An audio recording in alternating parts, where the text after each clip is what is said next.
አዲስ 1879 ይህ የአዲስ 1879 የግርጌ ማስታወሻ ነው። በእናት ሀገር ከቃል እልፍ ከአቋም ዝንፍ የሚል የለም። ሀገር ከተጣራች ለሰንደቅ ተነሱ ካለች ችሎ ከቤቱ የሚያደር ከጦር ግንባር የሚቀር አይገኝም። ኢትዮጵያ ይሏት ምድር፣ ኢትዮጵያዊነት ይሉት ምስጢር፣ የማይመረመር ለማንም የማይበገር በአሸናፊነት ብቻ የሚኖር ረቂቅ ነው ቃሉ። ስሟን ጠርቶ የተነሳ ሁሉ በድል ይመለሳል። ኢትዮጵያን ብሎ የዘመተ ጠላትን ባሻገር ይመልሳል። በጠላት ቀዬ በኩራት ይነግሣል፣ በአሸናፊነት ይመላለሳል። የጀግኖች ምድር፣ የኃያሎች ሀገር፣ በድል የጸናች በጀግና ልጆቿ የተጠበቀች በኃያል ክንዶች የተከበበች ኃያል ምድር ናት ኢትዮጵያ። ጠላቶች በየዘመናቱ ሊደፍሯት ይነሳሉ፣ ተመተው አንገት ደፍተው ይመለሳሉ፣ የኢትዮጵያንን ክንድ ይቀምሳሉ። እርሷም የሚመጡትን ለመምታት የገጠሟትን ለመርታት ታድላለችና የመጡትን ሁሉ ታሸንፋለች። ወርሃ የካቲት የኢትዮጵያ ስም ከታሪክ ጫፍ ከፍ ያለበት፣ በማይለቅ ቀለም በማያረጅ ብዕር የተጻፈበት፣ የነጭ አንገትና ቅስም የተሰበረበት፣ የቀኝ ግዛት አራማጆች የደነገጡበት፣ የነጭ ሰራዊት በጥቁር ምድር በጥቁር ክንድ ያለቀበት፣ የሮም አደባባዮች የጨለሙበት፣ የኢትዮጵያ ጎዳናዎች በድል የናኙበት፣ አፍሪካውያን የብርሃን ጮራ ያዩበት፣ ከጨለማ የተላቀቁበት፣ የነጻነት መንገድ ያዩበት የአድዋ የድል በዓል በኢትዮጵያ ምድር ተከብሯል። የአድዋ ድል በዓል በተከበረበት ወር ሌላ ወራሪ መጥቶ ሀገር ወሮ ነበር። ኢትዮጵያውያን ጀግኖችም ተጋድሎ ላይ ነበሩ። በረሃው በሚናደፈው ሙቀቱ በሚጋረፈው በምስራቅ ኢትዮጵያ ከሙቀቱ የረቀቀ ውጊያ ይደረግ ነበር። ኢትዮጵያውያን የአድዋ ድል በሚከበርበት በዚያ ታላቅ ወር ሌላ የድል ቀን ለመጨመር ትንቅንቅ ላይ ናቸው። ለዚያች ምስጢራዊት ሰንደቅ፣ ለዚያች ረቂቅ ምድር ላባቸውን፣ ደማቸውን፣ አጥንታቸውንና ሕይወታቸውን እየሰጡ ነው። የተከበረችውን በአጥንትና በደም የጸናችውን ሀገር በእኛ ዘመን ማንም አይደፍራትም፣ ጠላት አይወራትም፣ ክፉ ሰው አይነካካትም ሲሉ በዚያ ነዳድ በረሃ በበዛበት ምድር አያሌ ጀብዶችን እየፈጸሙ ነው። አስደማሚ ገድሎችን እየተጋደሉ ነው። አስገራሚ ውጊያ እያደረጉ ነው። ሰሜንና ደቡብ ሶማሊያ ተብለው በሁለት ቅኝ ገዢ ሀገራት ሲተዳደሩ የነበሩት አንድ የሚሆኑበት ዘመን መጣ። አፍሪካውያን ከቅኝ ገዢዎች ነፃ እየወጡ ነበርና የተባበሩት መንግሥታት ድርጅት በሶማሊያ መንግሥት እንዲመሠረት ወሰነ። በ1952 ዓመተ ምህረት በሶማሊያ መንግሥት ተመሠረተ። የሶማሊያ መንግሥት በምሥራቅ አፍሪካ ታላቋን ሶማሊያ ለመፍጠር የኢትዮጵያን ምድር ኦጋዴንን መያዝ ከዕቅዱ አንደኛው ነበር። አዲስ የተመሠረተው የሶማሊያ መንግሥትም በ1953 ዓመተ ምህረት በኢትዮጵያ ትንኮሳ ፈጸመ።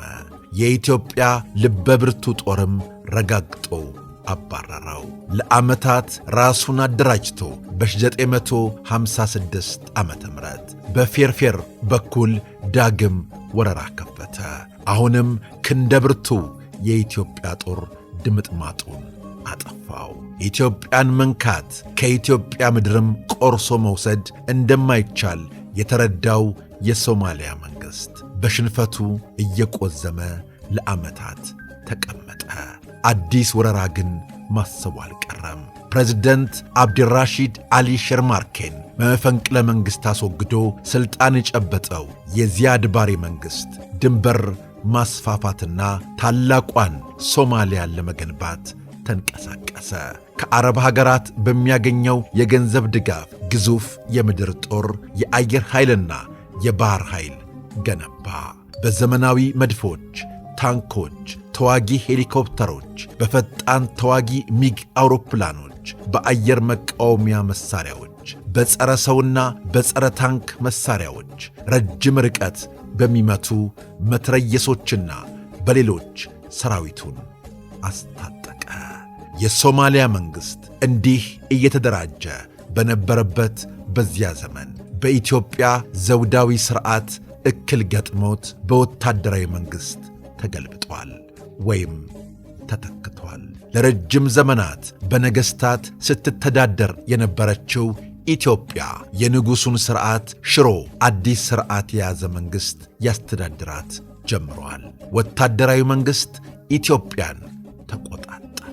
በኢትዮጵያ የተነሳውን ለውጥ ያየው የሶማሊያ መንግሥት ደስታው ከፍ አለ። ያልጠና መንግሥት ያላትን አገር መውረር ቀላል መስሎ ታየው።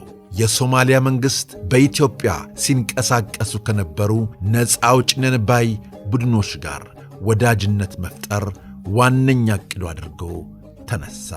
በዚያ መሠረትም ኢትዮጵያን በአራቱም አቅጣጫ በጦርነት ማዋከብ ነበር ዓላማው።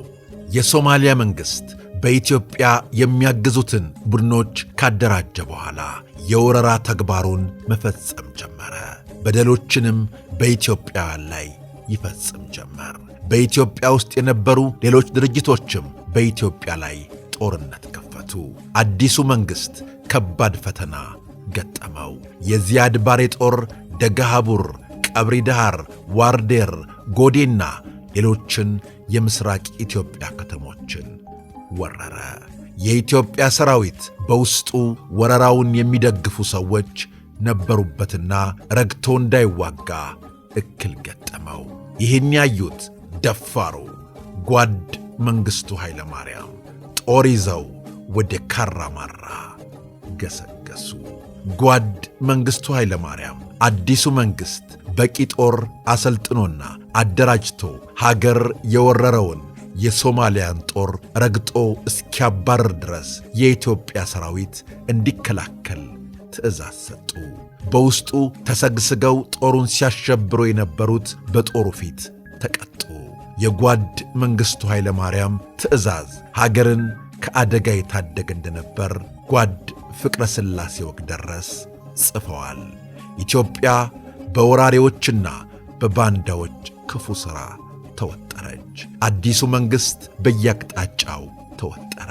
ከሀገር መሬት 1 ኢንች አይወሰድም የሚሉት ፕሬዝደንት መንግሥቱ ኃይለ ማርያም አዲስ ስልት ቀየሱ።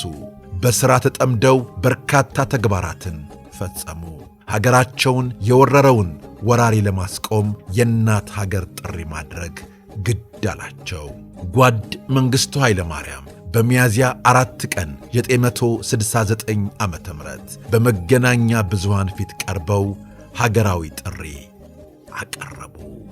ታፍራና ተከብራ የኖረችው ኢትዮጵያ ተደፍራለች።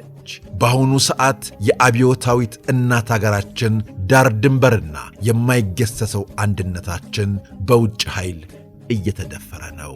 በአብዮታችንና በአንድነታችን በጠቅላላው በብሔራዊ ሕልውናችን ላይ የሚደረገው ወረራና ድፍረት እጅግ አሳሳቢ ሁኔታ ላይ ደርሷል።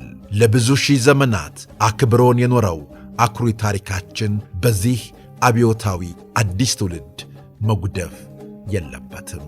ሀገር ወዳድ ኢትዮጵያውያንና ኢትዮጵያዊት፣ የኢትዮጵያ ሕዝብ ክብርህን እና ነፃነትህን ለመድፈር ሀገርህን ለመቁረስ የመጣውን ወራሪ ለመደምሰስ የምትዘጋጅበት ጊዜ አሁን ነው። ተነስ፣ ታጠቅ፣ ተዋጋ፣ እናሸንፋለን ሲሉ መረር ያለ ሀገራዊ ጥሪ አቀረቡ። እነሆ የካራማራ ድል የኢትዮጵያውያን ኩራት ሆኖ ይቀጥላል። ቤተሰቦቻችን ስለ አብሮነታችሁ፣ ስለ ወዳጅነታችሁ ከልብ እናመሰግናለን። በቀጣይ እንዲሁ እንዳማረብን ተመልሰን እንመጣለን። እናመሰግናለን። አዲስ 1879